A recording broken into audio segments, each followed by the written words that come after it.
What's up, guys? It is around 4 p.m. Sunday, day after the fight. Just finished watching the fight between Keith Thurman and Danny Garcia. Congrats to Keith Thurman on becoming a unified WBA WBC welterweight champion. I scored this fight 117-115 for Keith Thurman. I had I had 4 even rounds. And let me give you my scores and my notes during each round, okay?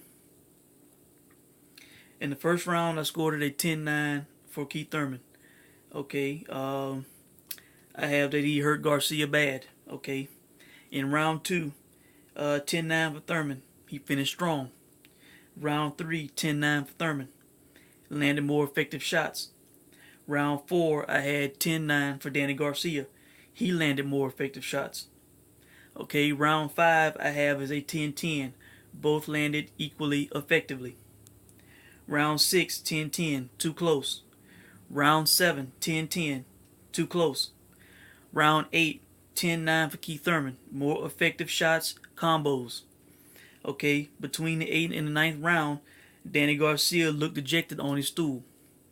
Okay, in the 9th round, that was a 10-9 for Keith Thurman. It was close, but he landed more effectively. Round 10, another 10-10 round. It was equal, both landed effectively. Round 11, I scored 10-9 for Danny Garcia. Thurman running, not engaging. Okay, and round 12, I scored 10-9 for Danny Garcia. Thurman landed great punch at the start of the round, but ran and wasn't effective. Okay. And that total came out to a 117-115 score for Keith Thurman.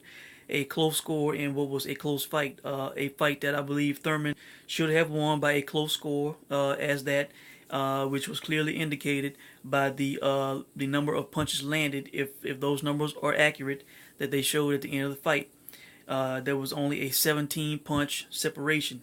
Keith Thurman landed 147 punches as opposed to Danny Garcia landing 130. Okay. So he landed 17 more, and in the thrown department, Keith Thurman threw 570. According to these numbers, he threw 570, while Danny Garcia threw 434. So that's well over 100 punches that Keith Thurman threw more to Danny Garcia. Danny Garcia is more defensively based, more of a counter puncher. So yeah, he was not really throwing the hands as much. I can believe that Keith Thurman outthrew him, even if those numbers are not correct. Okay, and that is to Danny Garcia's disadvantage. He should have been more aggressive and not standing more in the middle of the ring and just waiting. Okay. All right, and the official scores of this fight was 116, 112, and 115, 113 for Keith Thurman, 115 to 113 for Danny Garcia. Okay. As I said, I can see the fight being scored for Thurman. I can see him winning a close decision as I had it scored and as the landed punches would state. Okay, as far as the thrown punches, obviously there were a lot of missed punches because the landed number is only a 17 punches landed difference. Okay, so there were a good bit of misses in this fight. This fight confirms what I have felt all along, which is Kell Brook is the best welterweight on the planet today. I think he would easily beat either one of these guys. I think if you put either one of these guys in the ring with Triple G, they do not do anywhere near as close as well as Kell Brook did. And that's just the way I feel, man. So I think this was probably this fight probably determined the fourth best welterweight on the planet because because of Manny Pacquiao's career and tenure, even though I believe he has slipped, I would still rate him over these two guys as of right now. Something would have to change for that to something would have to happen for that to change. Okay, now I believe Pacquiao's going to lose to Amir Khan. I believe because of the age, because of the drop in volume, the size difference, the volume on Khan. I think Manny Pacquiao is going to have a a throwback retro performance to beat Amir Khan. Okay. Um, the Garcias thought that they won by the way Jimmy Lennon announced it. I know he might feel bad about it. His words were, "He is now the WBA and WBC." I guess when he said, now the WBA, they thought that it was them. Uh, so them poor bastards, they got all happy and then immediately was dejected. So, but yeah, guys. That's pretty much all I have on this fight. Not a big breakdown. This was not a great fight in my opinion.